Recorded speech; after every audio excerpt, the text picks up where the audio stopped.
مغفرت کا ہو گیا سامان پھر، رب کا آیا خاص ایک مہمان پھر۔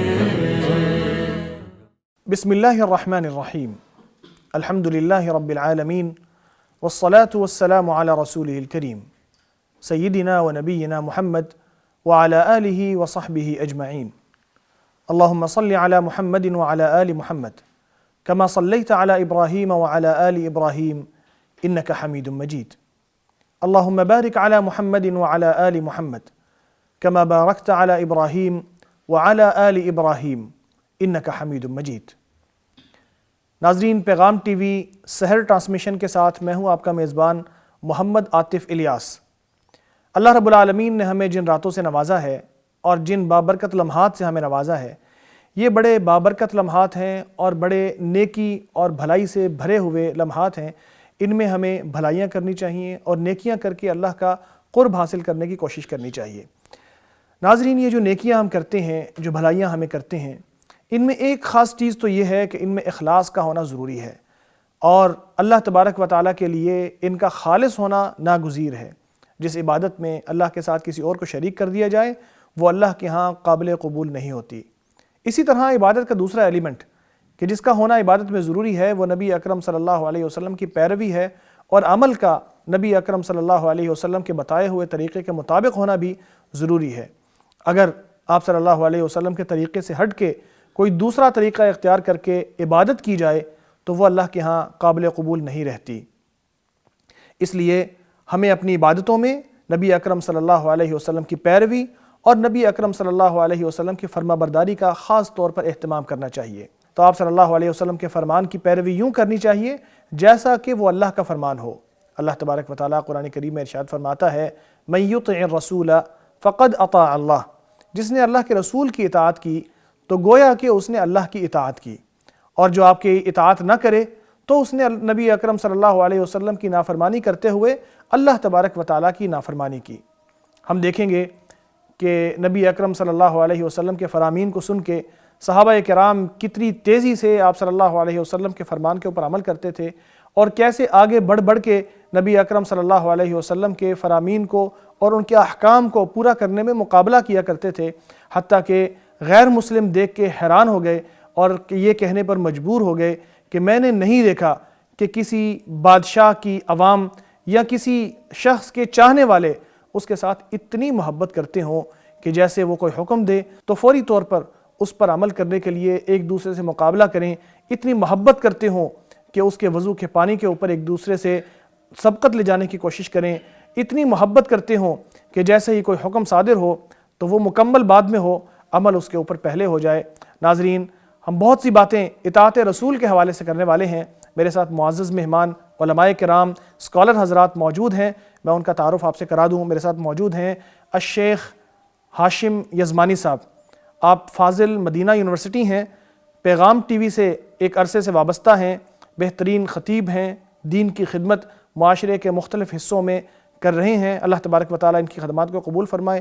محترم ہاشم صاحب، بہت شکریہ اس پروگرام میں تشریف لانے کے لیے۔ جی شکریہ، بارک اللہ فیکم۔ میرے دوسرے مہمان ہیں عبدالقیوم عبدالستار صاحب، آپ بھی فاضل مدینہ یونیورسٹی ہیں اور مدینہ منورہ سے ایک عرصہ گزار کے تشریف لائے ہیں، پاکستان میں مختلف تعلیمی اداروں میں تدریس کے فرائض بھی سر انجام دے رہے ہیں، پی ایچ ڈی اسکالر ہیں۔ بہت شکریہ عبدالقیوم صاحب اس پروگرام میں تشریف لانے کے لیے۔ جی بارک اللہ فیکم۔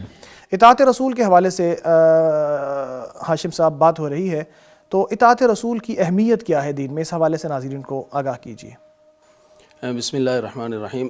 اطاعت رسول دراصل اللہ تعالیٰ کی اطاعت ہے۔ صحیح۔ اور اس کی اہمیت کے لیے کیا یہی بات کافی نہیں ہے کہ جب تک اللہ کے رسول صلی اللہ علیہ وسلم کی اطاعت نہیں کی جائے گی کوئی انسان اللہ کی اطاعت بھی نہیں کر سکتا۔ صحیح۔ نبی کریم صلی اللہ علیہ وسلم کا فرمان نہیں مانا جائے گا تو قرآن کو نہیں مانا جا سکتا۔ قرآن اللہ کے رسول صلی اللہ علیہ وسلم نے بتایا کہ یہ اللہ کے کلام ہے۔ جی۔ تو نبی کریم صلی اللہ علیہ وسلم کے فرمان پر لبیک کہنا یہ دراصل انسان کے مردہ ضمیر کی اور جو دل زنگ آلود ہو جاتا ہے اس کی نئی زندگی اور اس کی تازگی کا ذریعہ ہے۔ صحیح۔ جیسا کہ اللہ تعالیٰ نے قرآن مجید میں فرمایا کہ یا ایھا الذین آمنوا استجیبوا للہ وللرسول اذا دعاکم لما یحییکم، صحیح، کہ جو چیز تمہیں زندگی بخشتی ہے اللہ کے رسول صلی اللہ علیہ وسلم اس کی طرف بلاتے ہیں، لہٰذا زندگی پانے کے لیے تمہیں اللہ کے رسول صلی اللہ علیہ وسلم کے فرامین کو من وعن قبول کرنا ہے، ٹھیک، اور اللہ کے رسول صلی اللہ علیہ وسلم کی اطاعت، جیسا کہ آپ نے انٹرو میں فرمایا کہ دراصل وہ اللہ تعالیٰ کی اطاعت ہے، من یطع الرسول فقد اطاع اللہ، کہ جو اللہ کے رسول صلی اللہ علیہ وسلم کی بات مانتا ہے وہ دراصل اللہ تعالیٰ کی بات مانتا ہے۔ جی، تو اللہ کے رسول صلی اللہ علیہ وسلم نے ایک حدیث میں فرمایا کہ میری ساری کی ساری امت جنت میں جائے گی مگر جو جنت میں جانے سے انکاری ہے۔ اللہ، صحابہ کرام نے پوچھا کہ کون بد نصیب ہے جو جنت میں جانے سے انکاری ہو، تو وہاں بھی آپ نے فرمایا تھا من اطاعنی دخل الجنہ ومن عصانی فقد ابا، یعنی جو اطاعت رسول کر لے گا وہ جنتی وہ ہے، جنتی ہے۔ تو گویا کہ اطاعت رسول یہ جنت میں لے جانے کا ذریعہ ہے۔ تو صحیح، بندہ مسلم کا مطمع نظر بھی یہی ہے کہ آخر میں من زحزح عن النار وادخل الجنۃ فقد فاز، تو اسے جنت کا داخلہ نصیب ہو جائے۔ گویا کہ اطاعت رسول اس آخری مقصد کے حصول کے لیے بہت بنیادی ضرورت ہے اور بنیادی ذریعہ ہے۔ ومن عصانی فقد ابا، اور جو نہیں بات مانتا گویا کہ وہ جنت میں جانے سے انکاری ہے۔ تو اللہ کے رسول صلی اللہ علیہ وسلم کی اطاعت، جہاں اللہ کی اطاعت ہے وہیں پر انسان کو جہنم سے بچانے اور جنت میں لے جانے کا ذریعہ بھی ہے۔ ذریعہ بھی ہے، اور پھر اللہ کے رسول صلی اللہ علیہ وسلم کی اطاعت، اس کی اہمیت اس سے بھی واضح ہوتی ہے کہ انسان اپنی زندگی کا کوئی بھی کام اس کو کرنا ہے، جیسا کہ اللہ نے فرمایا لقد کان لکم فی رسول اللہ اسوۃ حسنہ، اسوۃ حسنہ، اللہ کے رسول صلی اللہ علیہ وسلم کی حیات طیبہ مکمل طور پہ نمونہ ہے۔ اب انسان نے جو بھی کام کرنا ہے، وہ دین کے حوالے سے ہو، وہ دیگر معاملات ہوں، تو اس کے لیے جب تک وہ اس نمونے کو، اسوہ حسنہ کو فالو نہیں کرے گا صحیح، جو اللہ کے رسول صلی اللہ علیہ وسلم کی شکل میں اللہ تعالیٰ نے ہمیں دیا ہے، اور جس کے بارے میں خود سیدہ عائشہ رضی اللہ تعالی عنہ جب ان سے پوچھا گیا کہ آپ صلی اللہ علیہ وسلم کے اخلاق کیسے ہیں، آپ کے معاملات کیسے ہیں، تو آپ نے یہی فرمایا تھا کان خلقہ القرآن، القرآن، تو آپ صلی اللہ علیہ وسلم کی پوری جو حیات طیبہ ہے وہ قرآن پاک کی عملی تصویر ہے۔ گویا کہ انسان کو جو بھی کام کرنا ہے اس کے لیے وہ کوئی قدم صحیح معنوں میں اٹھا نہیں سکتا جب تک وہ اللہ کے رسول صلی اللہ علیہ وسلم کی اطاعت نہیں کر لیتا۔ لازمی طور پر ہمیں نبی صلی اللہ علیہ وسلم کی پیروی ہی کرنا ہوگی۔ اب دنیا کے مختلف معاملات ہوتے ہیں، یہ دین کی عبادات ہوتی ہیں، نماز ہے، روزہ ہے، حج ہے، زکوٰۃ ہے اور دیگر معاملات ہیں، تو ان میں نبی اکرم صلی اللہ علیہ وسلم کی پیروی کیسے ضروری ہے، اس حوالے سے آپ آگاہ فرمائیے گا۔ بسم اللہ الرحمن الرحیم، الحمد للہ رب العالمین، والصلاة والسلام علی اشرف الانبیاء والمرسلین نبینا محمد وعلی آلہ واصحابہ اجمعین، اما بعد۔ اس وقت دنیا میں جو دین ہے ہم انہیں دو حصوں میں تقسیم کرتے ہیں، کچھ سماوی یا الہامی مذاہب اور کچھ غیر الہامی۔ اور الہامی مذاہب میں دین اسلام سب سے آخری دین ہے جو رسول کریم پر نازل ہوا۔ جتنے بھی الہامی مذاہب ہیں وہ کیسے نازل ہوئے؟ وحی کے ذریعے نازل ہوئے، اور ہمارے سامنے اس وقت عصر حاضر میں اگر کوئی بندہ پوچھے کہ وحی کی کون کون سی صورتیں ہمارے سامنے موجود ہیں جن کے اوپر ہم نے عمل پیرا ہونا ہے، جن کے مطابق ہم نے اپنی زندگی بسر کرنی ہے، وحی کی ایسی صورتیں جن کے مطابق ہم نے اپنے معاملات بھی دیکھنے ہیں اور اپنی عبادات بھی، ہماری جو عبادتیں ہیں وہ بھی وحی کے مطابق ہونی چاہیے۔ تو اس وقت ہمارے سامنے یا قرآن پاک ہے وحی کی صورت میں، یا پھر رسول کریم صلی اللہ تعالی علیہ وسلم کی حدیث اور سنت، یہ وحی ہے ہمارے سامنے۔ یعنی یہ دونوں اللہ تعالیٰ نے اللہ تعالیٰ نے قرآن مجید میں یہ ارشاد فرمایا ہے وَمَا يَنْتِقُ عَنِ الْهَوَىٰ إِنْ هُوَ إِلَّا وَحْيٌ يُوحَىٰ، کہ رسول کریم صلی اللہ تعالی علیہ وسلم جو کچھ ارشاد فرماتے ہیں وہ آپ اپنی خواہش یا اپنی مرضی سے نہیں ہوتا، بلکہ وہ اللہ تعالیٰ کی طرف سے وحی ہوتی ہے۔ وحی کیا جاتا ہے۔ عبادت کوئی بھی ہو، رسول کریم صلی اللہ تعالی علیہ وسلم نے اس کا طریقہ بتا دیا ہے۔ انسان کی کوئی بھی عبادت اس وقت تک قبول نہیں کی جاتی جب تک وہ رسول کریم صلی اللہ تعالی علیہ وسلم کے بتائے ہوئے طریقے کے مطابق نہ ہو۔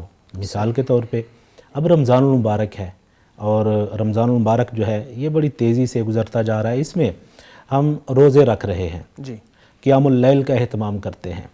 یہ ہمیں کس نے بتایا ہے کہ روزہ جو ہے یہ ایسے رکھنا ہے، شروع کب ہونا ہے، اس کی افطاری کب ہونی ہے، روزے کی افطاری کس چیز سے کرنا زیادہ بہتر ہے، افطاری کب کی جائے گی؟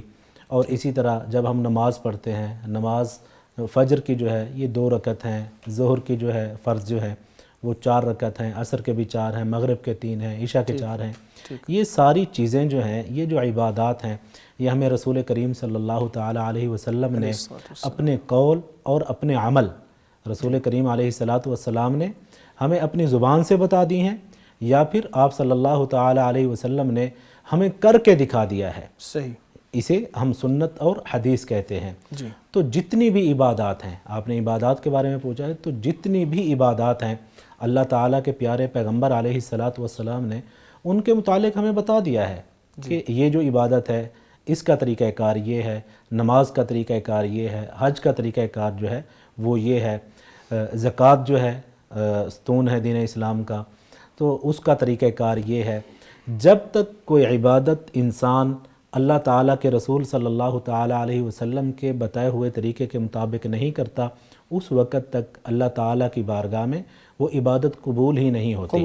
اللہ تعالیٰ کے پیارے پیغمبر علیہ السلام نے اگر ہمیں کوئی عبادت بتا دی ہے اور ہم اپنی خواہش سے، میرا دل کر رہا ہے کہ میں چاہوں کہ میں چلیں، وہ تو اللہ کے پیغمبر تھے، میں چلیں تھوڑا سا اس سے بڑھ جاتا ہوں، یعنی ان کا میں تو زیادہ گناہ کر معاف تھے، لیتا میرے ہوں نا۔ گناہ تو ہیں، میں اور زیادہ کر لوں۔ جی، تو اس چیز سے جو ہے رسول کریم صلی اللہ تعالیٰ علیہ وسلم کی وہ ایک آدمی آیا اللہ کے رسول علیہ السلام کے پاس، اس نے آ کر اللہ کے پیارے پیغمبر علیہ السلام سے کچھ سوالات کیے کہ اللہ کے رسول مجھے بتائیے کہ اسلام کیا ہے، مجھے بتائیے کہ یہ کیا ہے، جو بھی ایک وہ اس حدیث کے اندر جو تفصیل ہے۔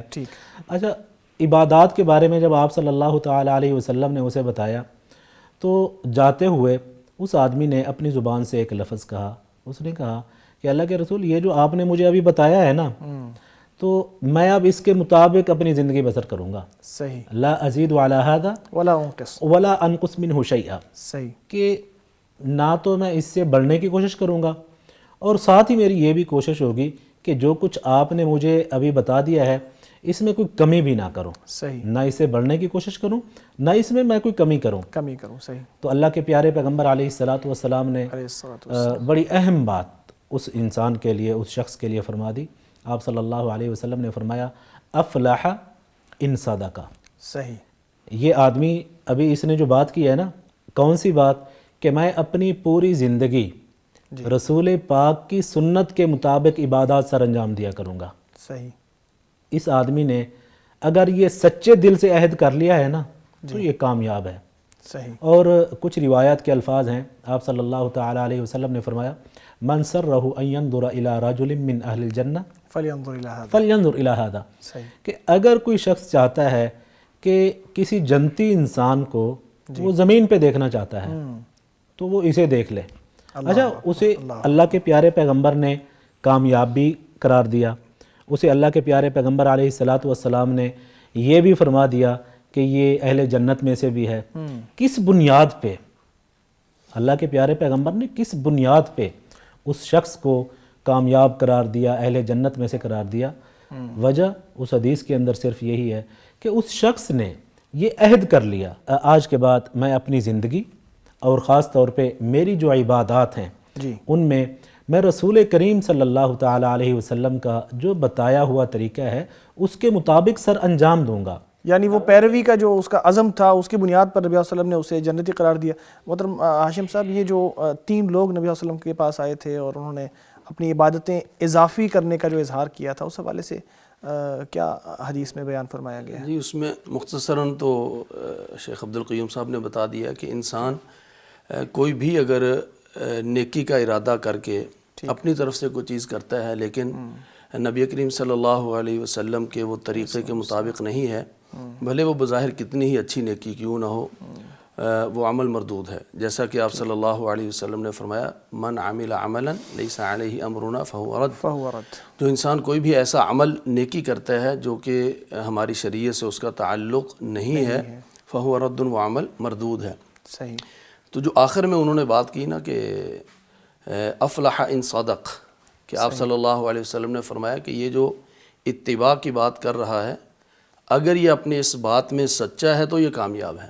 ٹھیک. تو یہی وہ بنیادی پوائنٹ ہے اتباع اور اطاعت کے اندر کہ میں اور آپ زبان سے جتنا مرضی کہیں کہ ہم نبی کریم صلی اللہ علیہ وسلم کے متبع ہیں، ہم آپ صلی اللہ علیہ وسلم کے فرما بردار ہیں، جب تک عمل وہ ثابت نہ کرے کہ ہم پکے سچے متبعین ہیں تب تک افلح ان صدق. یعنی وہ بنیادی نقطہ ہے کہ اگر وہ اپنے عمل سے ثابت کر دے پھر وہ کامیاب ہے.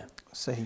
اب صحابہ کرام رضوان اللہ علیہم اجمعین نے اس عملی اطاعت اور عملی اتباع جو ہے اس کا ثبوت دیا ہے، اور یہی وجہ ہے کہ صحابہ کرام کے بارے میں جو اللہ تعالیٰ نے سرٹیفکیٹ دیے ہیں رضی اللہ عنہم ورضوا عنہ، یہ قیامت تک پڑھے جاتے رہیں گے. کس لیے؟ افلح ان صدق، وہ کامیاب ہیں. کس لیے؟ اپنے وہ دعوی اتباع کے اندر بالکل وہ سچے ہیں، وہ انہوں نے ثابت کر کے دکھایا. صحیح. صحابی ہیں حضرت ابو مسعود. میں چاہوں گا کچھ نمونے جو صحابہ کرام کی اتباع اور وہ نا جب انہوں نے افلح ان صدق بات کی نا تو وہاں سے میرا ایک اس طرف ذہن گیا کہ وہ صحابہ کرام کے عملی نمونے ان کی زندگیوں سے کہ جو انہوں نے واقعتاً ثابت کیا کہ وہ صرف بات کے نہیں بلکہ عمل کے وہ صحابہ ہیں اور عمل کے وہ اتباع کرنے والے ہیں. حضرت ابو مسعود البدری رضی اللہ تعالیٰ عنہ وہ کہتے ہیں کہ جلیل القدر صحابیین کے نام سے البدری، یہ بدر غزوے میں شریک ہونے والے. وہ کہتے ہیں کہ میں نا اپنے غلام کو مار رہا تھا کوڑے کے ذریعے سے. ٹھیک ہے. اور کہتے ہیں کہ مجھے غصہ بہت تھا اور غصے کی وجہ سے مجھے نہیں پتا تھا کہ کوئی میرے آس پاس ہے یا نہیں. کہتے ہیں میں مار رہا تھا تو دور سے مجھے ایک نا آواز سنائی دی، اعلم ابا مسعود، اعلم ابا مسعود. وہ کہتے ہیں وہ آواز تو مجھے سنائی دی لیکن پتہ نہیں کہ وہ آواز کس کی تھی، کون ہے مجھے پکارنے والا. کہتے ہیں جیسے جیسے وہ آواز قریب آئی تھوڑی سی واضح ہوئی تو کہتے ہیں بالکل جب میرے آواز قریب آئی وہ آواز یہ کہہ رہی تھی، اعلم ابا مسعود، اے ابو مسعود جان لو، للہ اقدر علیک منک علیہ، جتنا تجھے اس غلام پر قدرت ہے اللہ کو تجھ پر اس سے زیادہ قدرت ہے. صحیح. کہتے جب میں نے پلٹ کے دیکھا تو وہ آواز کسی اور کی نہیں تھی، وہ امام الانبیاء حضرت محمد الرسول اللہ صلی اللہ علیہ وسلم کی آواز. صحیح. اب صحابی نے جب دیکھا رخ انور کو دیکھا تو وہ کوڑا گر گیا اور وہ کوڑا پھینک دیا کیونکہ آپ صلی اللہ علیہ وسلم کی آواز تھی.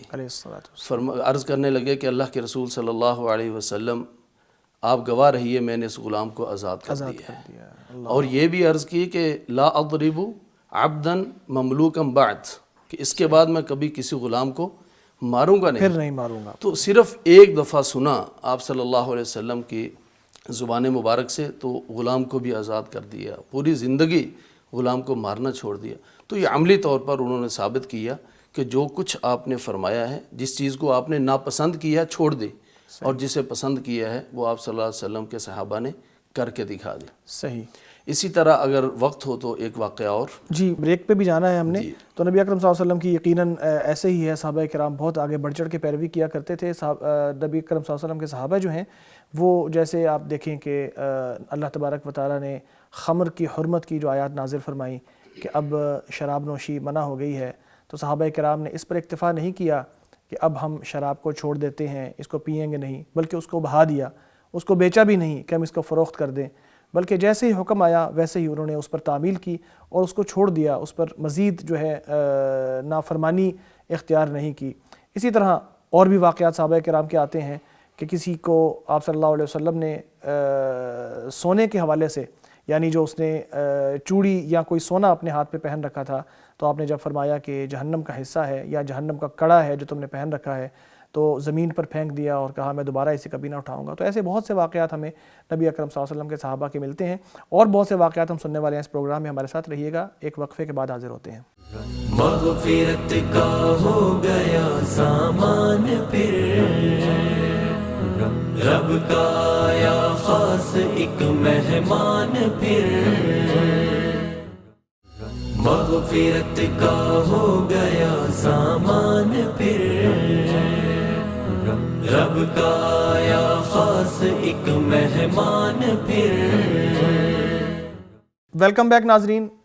سحری کا وقت ہے اور ہم اطاعت رسول کے حوالے سے بات کر رہے ہیں۔ ناظرین، اطاعت رسول نہیں تو کوئی اسلام نہیں، اطاعت رسول نہیں تو کوئی دین نہیں، اطاعت رسول نہیں تو کوئی جنت نہیں، اطاعت رسول نہیں تو جہنم سے بچاؤ ناممکن ہو جاتا ہے۔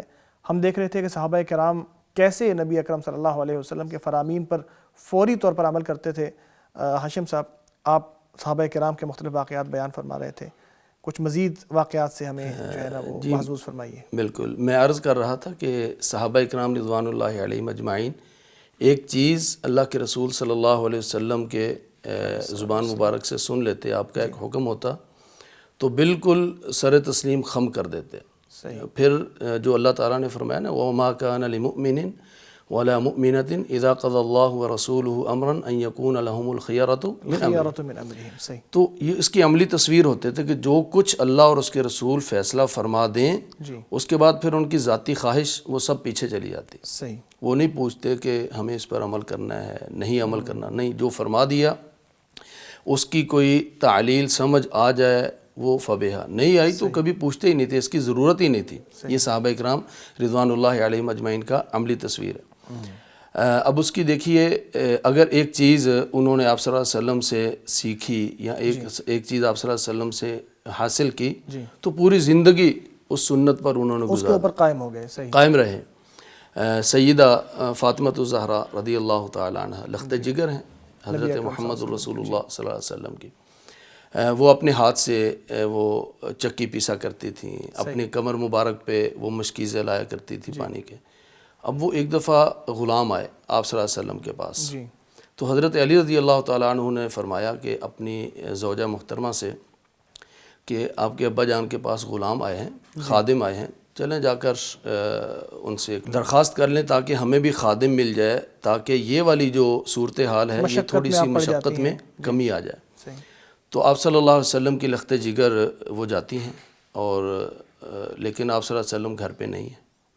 سیدہ عائشہ رضی اللہ تعالیٰ عنہ گھر پہ ہیں، تو حضرت فاطمہ جو ہیں وہ یہ اپنی ضرورت سیدہ عائشہ کے پاس پیش کر کے گھر پلٹ واپس آ جاتی ہیں۔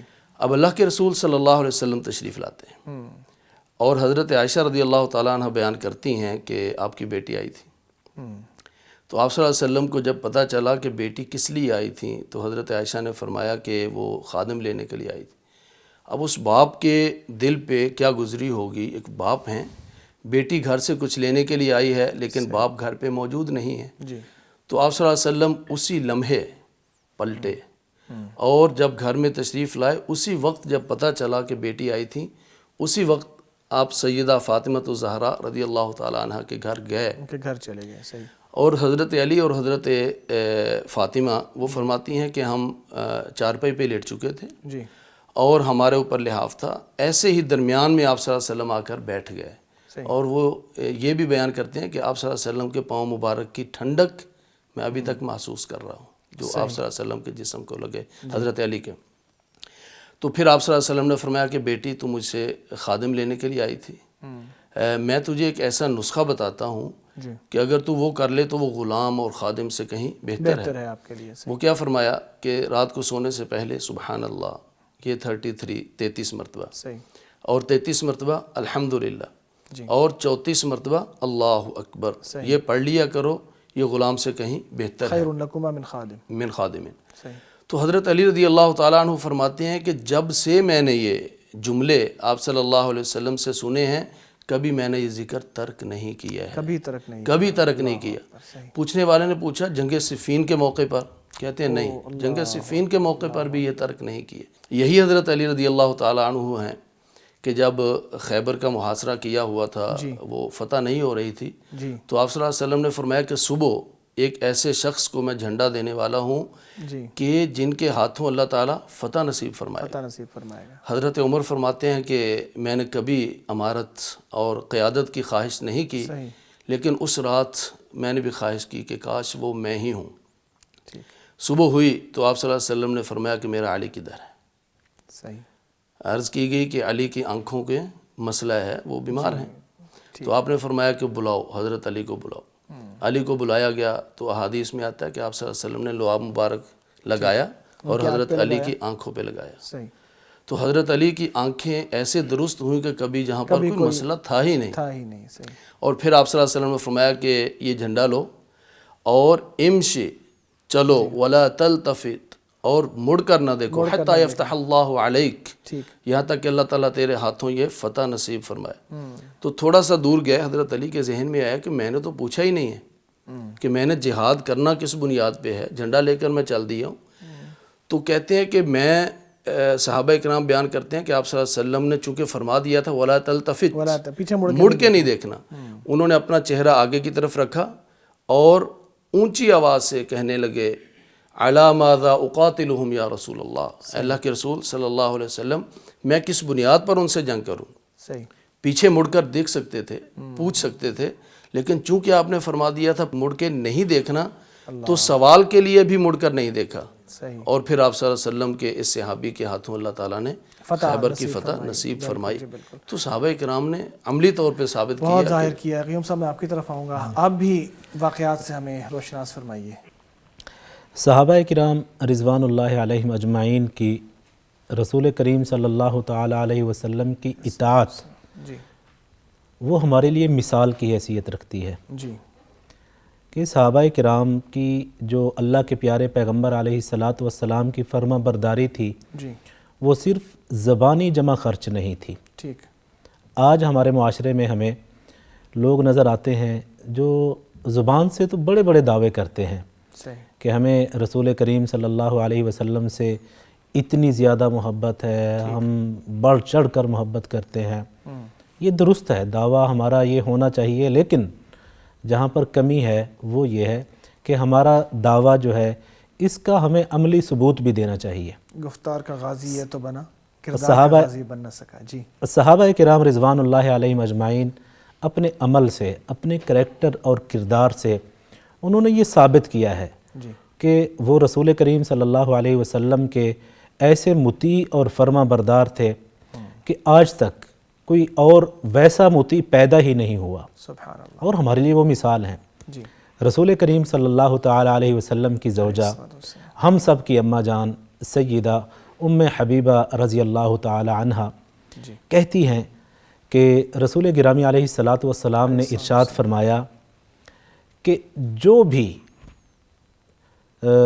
دن و رات میں 12 نفل رکعت جو ہے ان کا اہتمام کرتا ہے، ہمیشگی کرتا ہے، ان پر مواظبت کرتا ہے، تو ان کے بدلے میں، ان 12 رکعت کے بدلے میں اللہ تعالیٰ اسے جنت میں ایک گھر عطا فرما دیتے ہیں.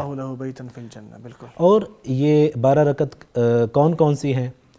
4 رکعت ظہر سے پہلے اور 2 رکعت ظہر کے بعد، 2 رکعت مغرب کے بعد، 2 رکعت عشاء کے بعد اور 2 رکعت فجر سے پہلے. یہ اس طرح سے یہ جو 12 رکعت ہیں سنتیں جنہیں ہم عام طور پہ عام طور پہ ہم انہیں سنتیں کہتے ہیں. یہ جو نفل ہیں 12، ان کے بارے میں رسول گرامی نے جب یہ آپ صلی اللہ علیہ وسلم نے ارشاد فرمایا تو روایت کرنے والی آپ کی زوجہ محترمہ، ہم سب کی اماں جان سیدہ ام حبیبہ فرماتی ہیں کہ جب سے میں نے رسول کریم صلی اللہ علیہ وسلم سے یہ سنا کہ ان 12 رکعتوں کے بدلے میں اللہ تعالیٰ جنت میں گھر عطا فرماتا ہے، تو میں نے یہ پوری زندگی کبھی بھی نہیں چھوڑی، اپنی زندگی کا معمول بنا لیا. دیکھیں ان کی رسول کریم کی اطاعت کا کیا عالم تھا. آپ کی زبان سے ایک عبادت کے بارے میں سنا، اس کا طریقہ کار سنا، اسے اپنی زندگی کا معمول بنا لیا. یہ صحابہ کرام تھے. یعنی وہ ایک دن کے لیے 2 دن کے لیے اس کے اوپر عمل نہیں کیا بلکہ ساری زندگی اپنی زندگی کا معمول بنا لیا. اور سیدہ ام حبیبہ فرماتی ہیں کہ میں نے تا حیات اسے اپنی زندگی کا معمول بنائے رکھا.